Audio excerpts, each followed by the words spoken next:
Welcome to Grieving Out Loud. I'm your host, Angela Kennecke. This year, I received a special invitation to the White House, where I met with some of our nation's top government officials working to end the historic drug crisis. My visit included discussions with prominent figures such as our nation's drug czar, the CDC director, and the second gentleman, Douglas Emhoff, who was Vice President Kamala Harris's husband. I also had the opportunity to connect with families who, like mine, are tragically mourning the loss of their children to the fentanyl epidemic. Instantly, when you meet somebody else who's dealing with the same thing, there's just an instant bond there. And I think a big part of that is because we have all this love now that has no place to go. That and compassion are gifts that my son, I always felt I was compassionate, but this is a gift my son gave me, to be more compassionate. I always say I'm a better person now than I was. Not that I was a bad person, but I think I'm less judgmental and more compassionate and all of these things, right? Because this is what this situation and this person teaches us. Join me in this very candid conversation as Gary Carter reflects on some of the signs he may have missed when his son started experimenting with drugs. He shares the difficult moments and lessons learned as he watched his son battle substance use disorder, find recovery, and then amidst the hope and joy, suddenly die from fentanyl. There are definitely different stages of grief. I don't necessarily believe that you have to go through all of them. And one of them is anger, maybe some anger towards because they left you. I've never experienced that since Bryant passed, but I think a big part of that is because I spent so much time being angry while he was struggling. Rather than succumbing to anger, Gary has channeled his grief into a mission, helping others identify the warning signs of illicit drug use and substance use disorder. His hope is that by doing so, he can spare fellow parents from enduring this profound devastation.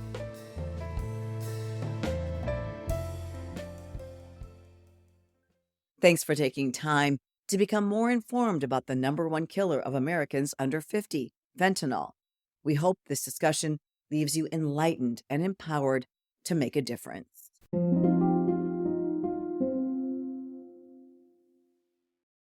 Gary, it's a pleasure to see you again. I just recently saw you in Washington, D.C. We were both members of families invited to that White House meeting on International Overdose Awareness Day.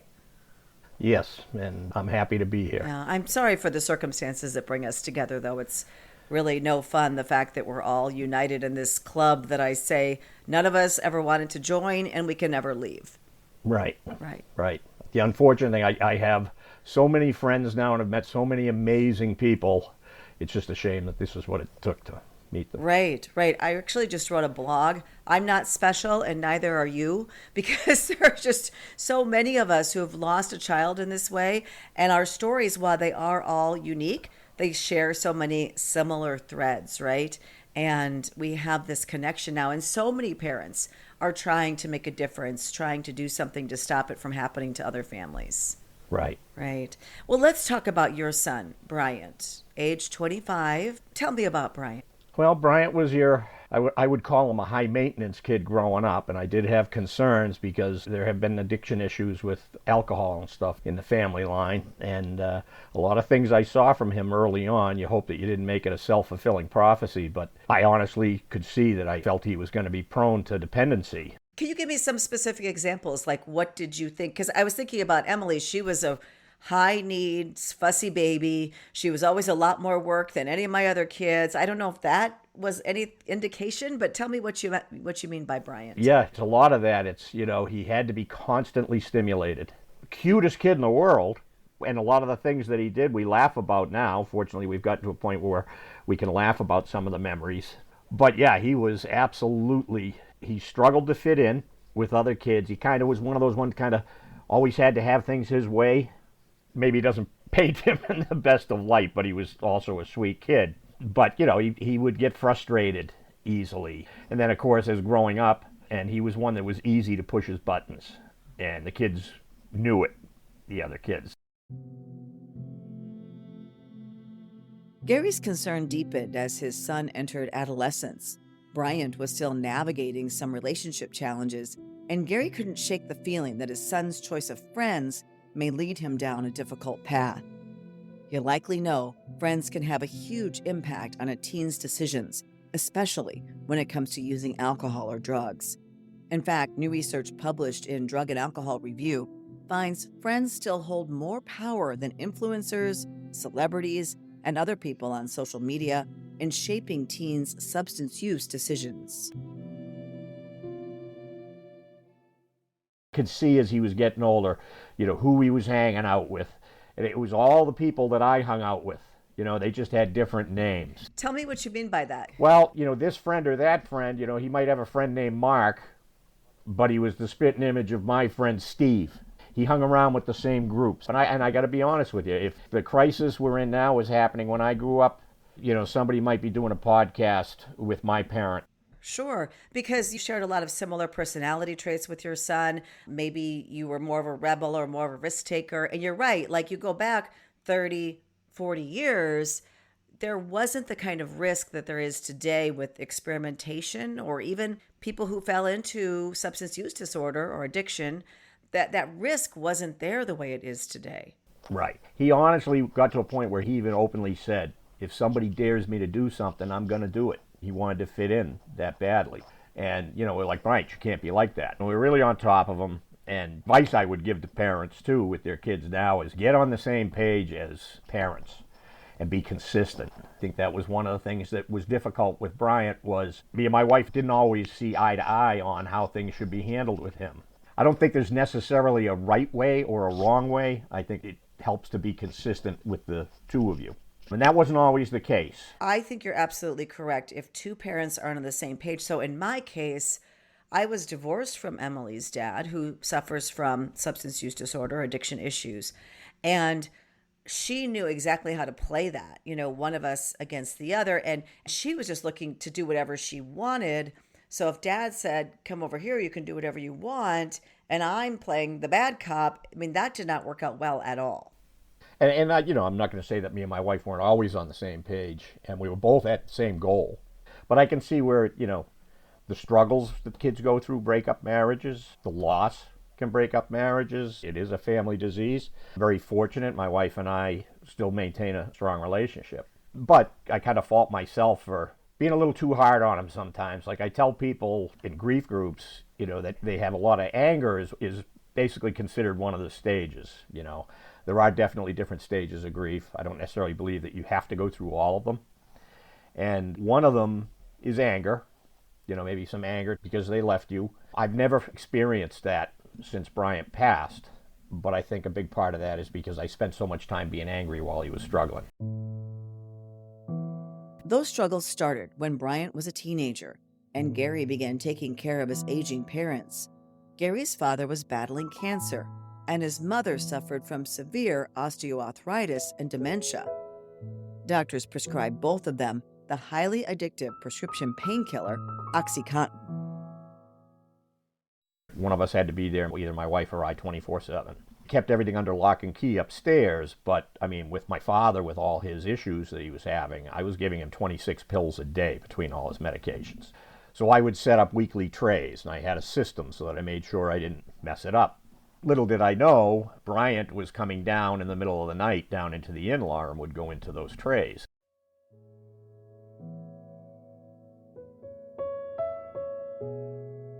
Gary first started realizing something was off when home health aides who were helping his parents began to notice that the OxyContin pills prescribed for his father and mother were mysteriously disappearing. We did briefly have home health aides coming in, and I'd occasionally get the call at work. Geez, one of the OxyContin pills, his pill for noontime was not there. I started getting these calls regularly, and of course, I'm guilty, not my child. It's not the way I raised them. I was convinced that it was the health aide that was sneaking them out. Because, this is when people had to fear leaving the pharmacy with their prescriptions because they might get held up outside for the prescriptions. And of course, my parents were on such high doses, and it was just prescribed on a regular basis. Oh, did you lose it? Here, we'll give you another prescription. You didn't have to wait till it was needed to be refilled. Gary believes his son began taking prescription painkillers not just because he was a risk taker and curious, but also because he was battling pain himself. He was grappling with psoriatic arthritis, which added another layer to his challenges. Very painful, and he had it so severe that when they finally did diagnose it properly and they said, you've got to go see a specialist, and they sent him into Boston to a top person in the field, and she took one look at him and said, you're way beyond light treatments, and they had to put him on chemo. And then up until the time he died, he had to go monthly over to the hospital for monthly infusions. So he was self-medicating. This was at a time he's in high school now, he's interested in girls, he's desperate to fit in, and he feels like Elephant Man because of his appearance. Fortunately, they did finally get that under control, and like I said, he was having his regular infusions. But again, by this point, he's been self-medicating for that. Plus, there's no question that what he saw going on in the house, taking care of my parents, he had a very close relationship with them. I'm sure that was difficult for him. It was difficult, traumatic for him to see what it was doing to us.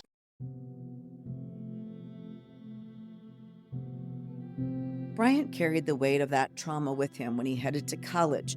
He was also secretly battling substance use disorder, but he didn't have access to his grandparents' prescription painkillers anymore. Plus, it was getting more difficult to find OxyContin on the streets because the government had tightened the reins due to widespread misuse and addiction. And his roommate turned him on to heroin. And it was probably towards the end of that year we started realizing, and he came to us himself and said, I have a problem. And this is, after struggling for many years and us not realizing what was going on. You're not the only parent who didn't know what was going on. In the case of my daughter, we were 3 days away from holding an intervention. We knew she was using, but we didn't know what, right? So I was thinking marijuana, Xanax, I knew about those things. I didn't have any idea she would have turned to heroin. No idea. I mean, I would never even would have imagined that. So it's not something, as a parent, you're really thinking your kid is going to do. Right, exactly. Yeah.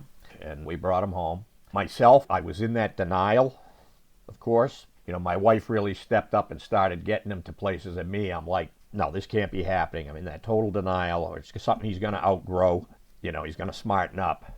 And for years, I was, why can't you smarten? Why don't you see what's happening here? When are you going to smarten up? That was my attitude. You just stop doing it, right? Well, don't you think that's so much of this country? So many people think that Absolutely. way. I mean, that's just a prevalent thing, and people do not understand the hold that these substances have on the person using them. Right. Yeah, the stigma is definitely strong. Like I said, until the last year of my son's life, I didn't understand, what the addiction was really all about. It took me that long, sadly, to then realize that he had to be stronger than I ever had to be just to get another day. And I can remember, this is something I'll take to my grave. Thankfully, nobody heard me say it, but I know I said it. I didn't say it to my son. He wasn't even home. But the first time I ever heard, he had to be revived with Narcan and then refused to go to the hospital after. And, this is after some time with the struggles and just not getting it and stuff. And I can remember saying to myself, just get it over with so we can all move on. And as we all know, we don't move on. And I'm glad he never heard it, but I know I said it. Gary, don't you think, though, that is somewhat human nature, to feel the point where you're so frustrated? The only answer seems to be like it would be easier. It's, I think, natural for your mind to go there. And I'm not saying you ever want to think that. You feel bad that you thought it, obviously. But it seems to me like you just get to a point of desperation. Absolutely. Yeah. And of course, anybody, I'm sure, will tell you that I would take that life back, be going through that every day. Sure.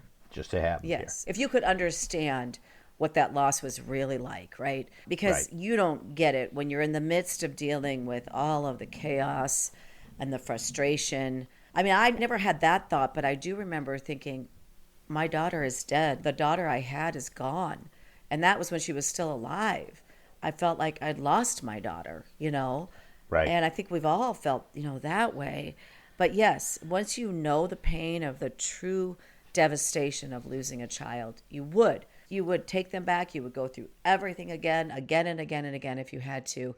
But it's not until you've experienced that you really know it. right? Right. Right.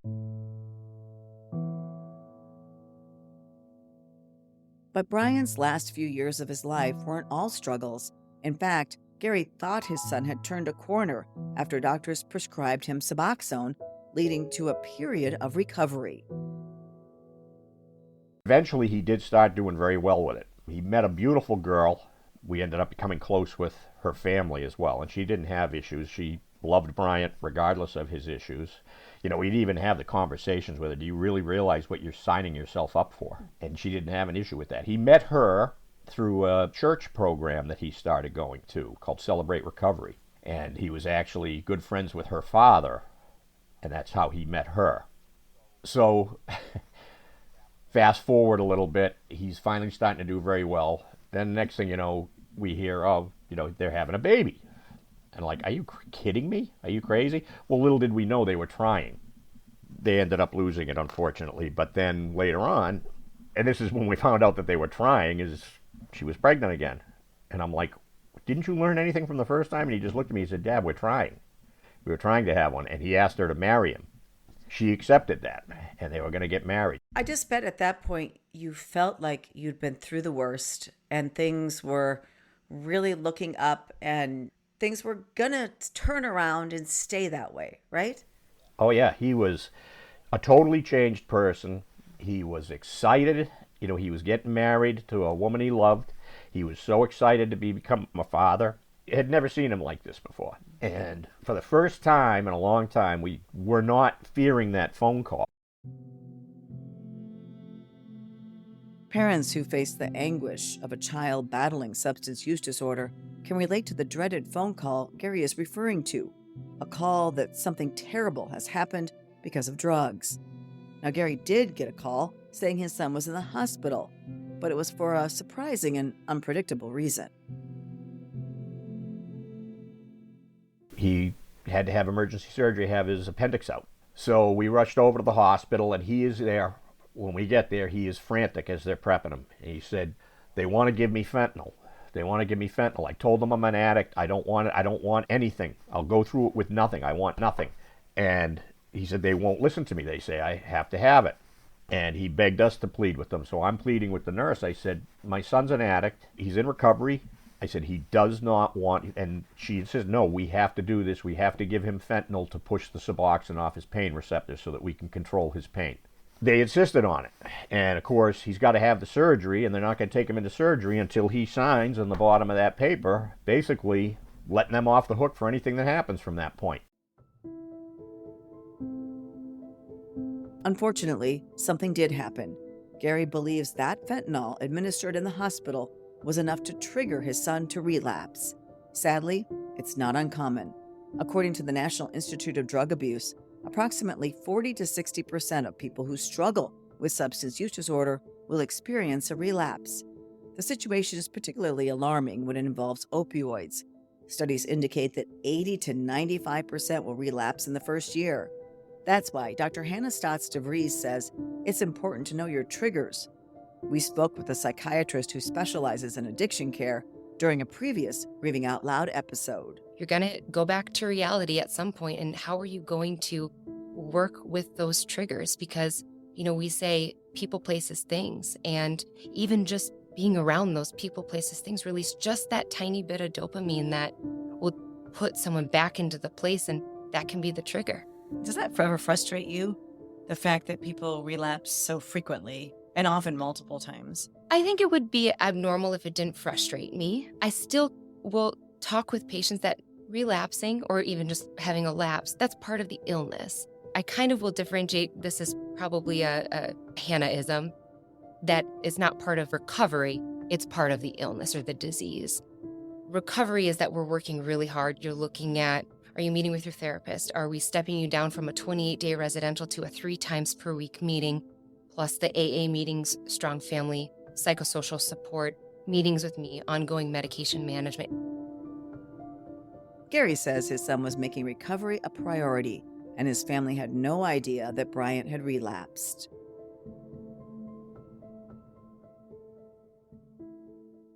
And within a couple of months, he died in the bedroom next to ours in the middle of the night while we slept. To make it worse, it was the eve of his fiance's birthday. So the next morning when he died on her birth, we had to call her up on her birthday and tell her what had happened.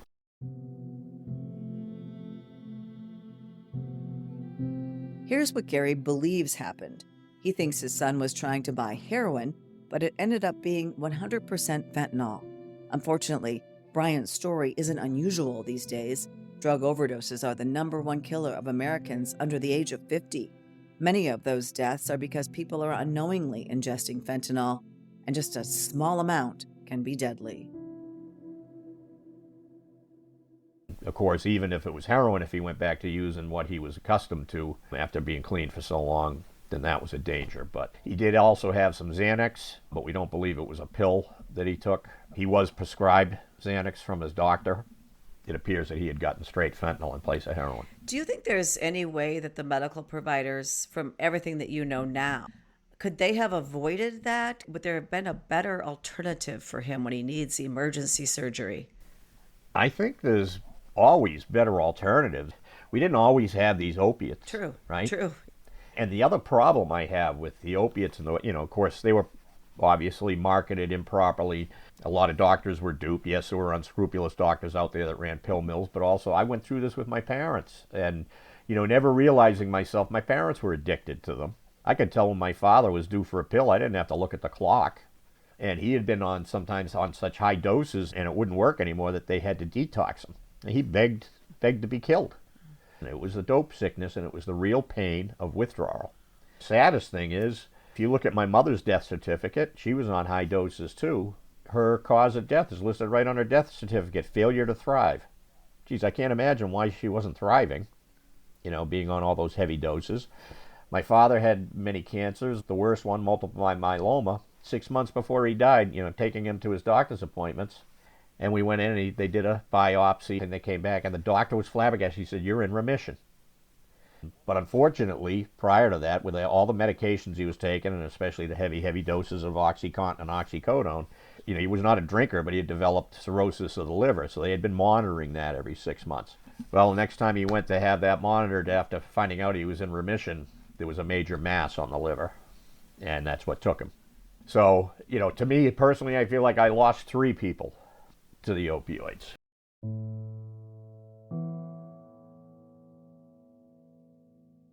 As Gary navigated through the overwhelming grief of losing 3 loved ones in such a short period of time, he found comfort in the outpouring of support from friends and family. He also decided to explore the potential benefits of joining a grief group. You found them helpful. Why?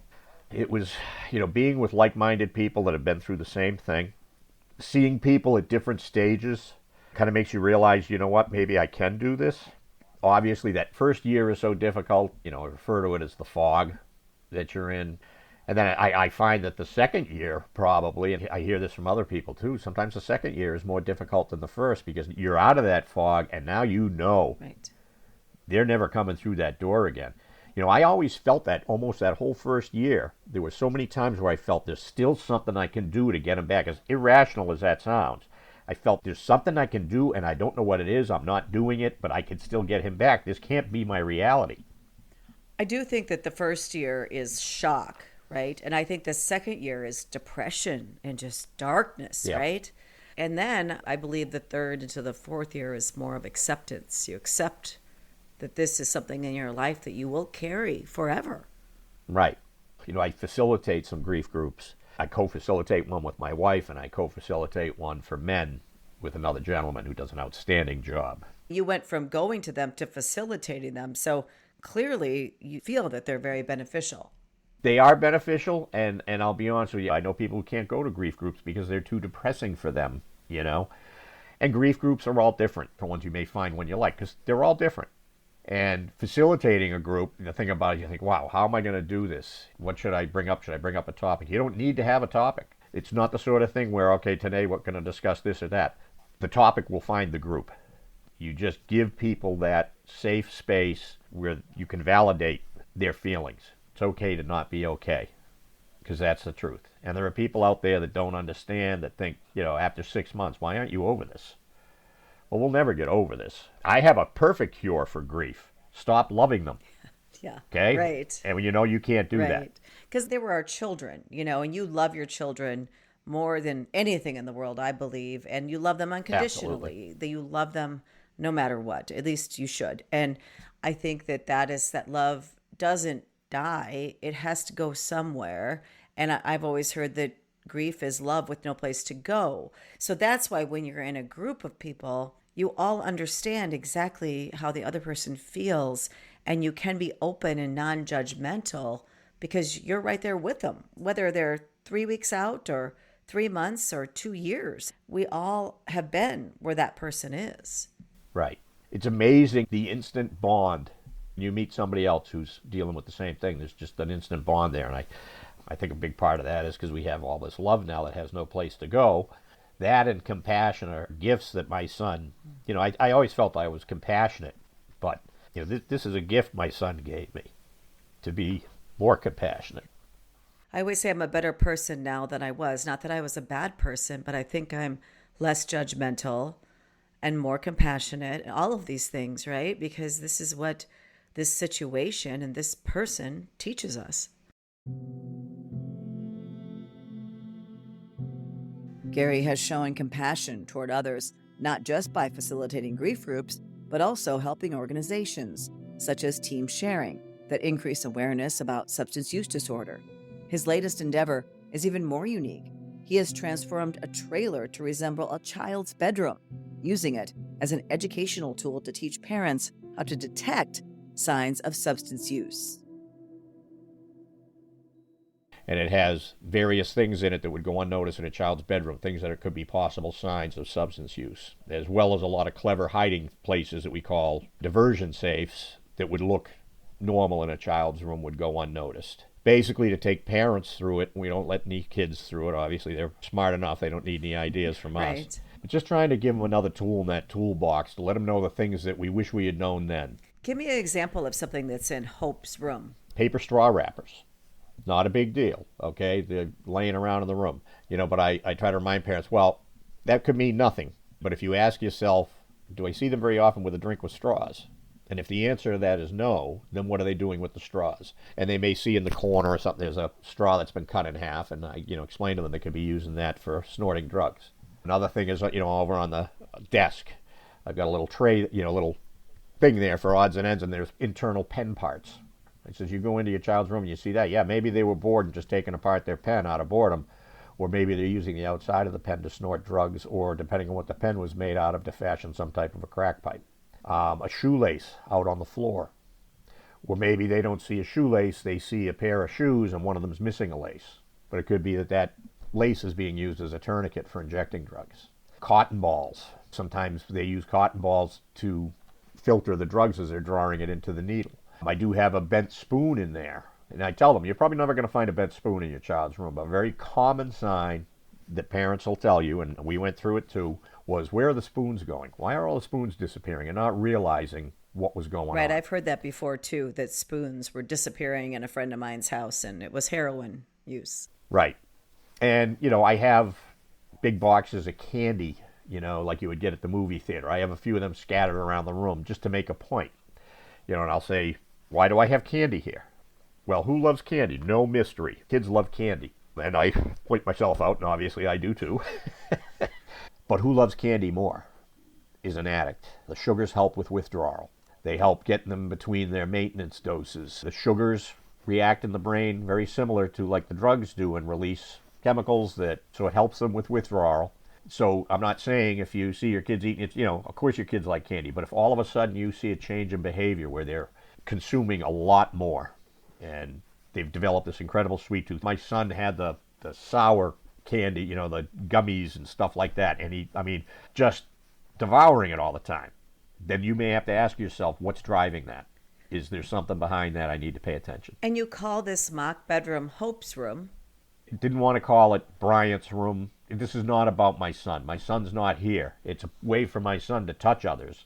But Hope, it's a play on words. It could be a girl's name. But obviously the hope is that there's hope out there for others. And we might help somebody. How many parents have been through the van? Well, I've had the trailer going for a couple of years now. This is probably our third year. When we first got it together, then COVID hit, so we couldn't get it out there. But it's hard to say. I don't really count the numbers. We probably, on an average at an event, get anywhere from 20 to 40 people. Gary believes it was that prevention work that earned him the invitation to the White House for International Overdose Awareness Day. We both sat in on the discussions, listening to national officials talk about their efforts and plans to prevent more drug overdoses. And they talked about the money that they're putting toward this effort. What do you think it's going to take for this horrible crisis that we're in to end? Yeah, until they do something about these cartels, it's just not going to stop. Why would it? The best we can do in the meantime is to try to educate, like I said, give parents that extra tool. The unfortunate thing is with kids, you can't scare them into not doing it. Their brains aren't capable of being scared into it. It's something that served us well as a species for survival way, way back, but now it's killing us, is the fact that their brains are not fully developed. It served us well because, for instance, the young men were the one that went out. We sent them out to battle. We sent them out to hunt. They may see what could happen, but it's that natural, it won't happen to me because of the way their brains have not developed yet. And it served us very well as a species for survival way, way back, but it's not serving us very well right now. To get to kids, you've got to engage them in some way that's interesting to them, almost entertaining to them, to try to get a message across to them. That's what we're trying to do at Emily's Hope with our substance use prevention curriculum. Is we have an animated series, we have children's books, and we're trying to teach kids to protect their brains and their bodies. We think kids will want to do that. So we're working really hard on that. I think between our efforts and your efforts to educate parents, I think it just takes all of us working in our own little corners of the world in a way, but also joining hands together, right? And taking what we're doing and making it available, on a wider scale so that we truly can bolster these prevention efforts. Right. So I really appreciate everything that you're doing, Gary, and thank you so much for joining me on the podcast. Appreciate that.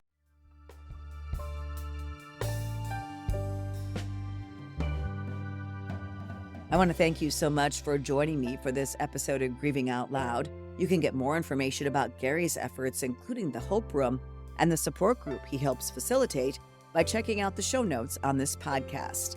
And while you're there, please leave us a positive review, 5 stars, and share it with your friends and family to help further our mission at Emily's Hope to remove the stigma surrounding substance use disorder through awareness, education, and prevention. Thanks again. Until next time, wishing you faith, hope, and courage. This podcast is produced by Casey Wanenberg King and Anna Fye.